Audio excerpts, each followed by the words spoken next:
Saudara-saudari yang terkasih dalam Yesus Kristus, marilah kita mendengarkan firman Tuhan. Bacaan pertama. Bacaan dari Kisah Para Rasul.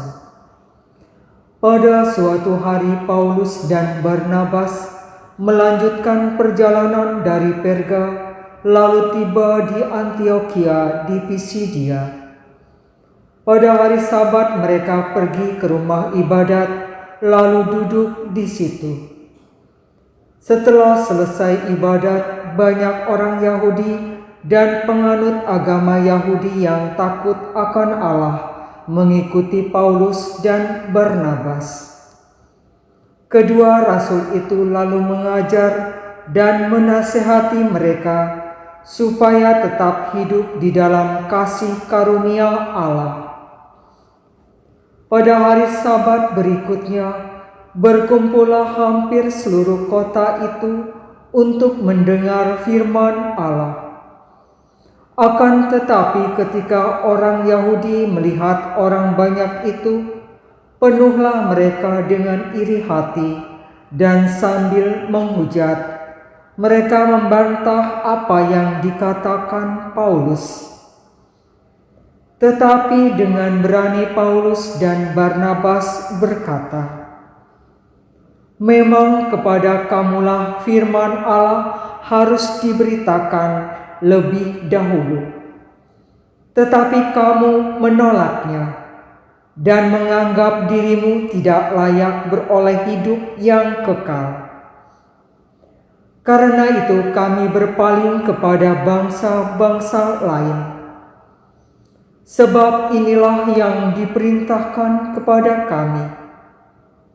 Aku telah menentukan engkau menjadi terang bagi bangsa-bangsa yang tidak mengenal Allah, supaya engkau membawa keselamatan sampai ke ujung bumi."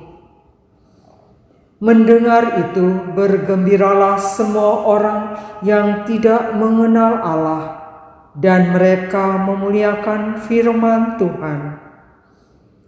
Dan semua orang yang ditentukan Allah untuk hidup yang kekal menjadi percaya. Lalu firman Tuhan disiarkan di seluruh daerah itu. Tetapi orang-orang Yahudi menghasut perempuan-perempuan terkemuka yang takut akan Allah dan pembesar-pembesar di kota itu. Begitulah mereka menimbulkan penganiayaan atas Paulus dan Barnabas dan mengusir mereka dari daerah itu. Akan tetapi Paulus dan Barnabas mengebaskan debu kaki mereka sebagai peringatan bagi orang-orang itu, lalu pergi ke Ikonium. Dan murid-murid di Antiokhia penuh dengan sukacita dan dengan Roh Kudus.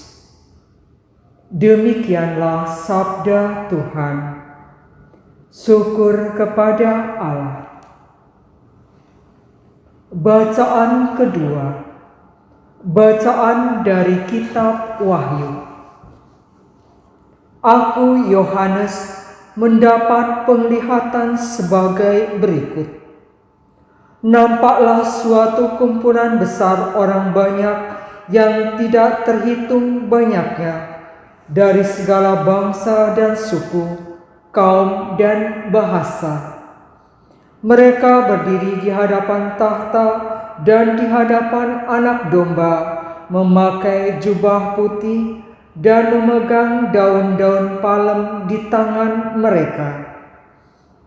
Lalu seorang dari antara tua-tua itu berkata kepadaku, "Mereka ini adalah orang-orang yang keluar dari kesusahan besar. Mereka telah mencuci jubah mereka dan membuatnya putih di dalam darah Anak Domba.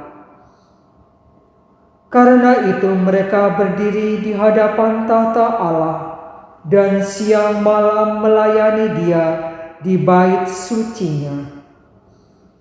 Dan Ia yang duduk di atas tahta itu akan membentangkan kemahnya di atas mereka. Mereka tidak akan menderita lapar dan dahaga lagi. Matahari atau panas terik tidak akan menimpa mereka lagi. Sebab anak domba yang di tengah-tengah tahta itu akan menggembalakan mereka dan akan menuntun mereka ke mata air kehidupan. Dan Allah akan menghapus segala air mata dari mata mereka. Demikianlah sabda Tuhan. Syukur kepada Allah.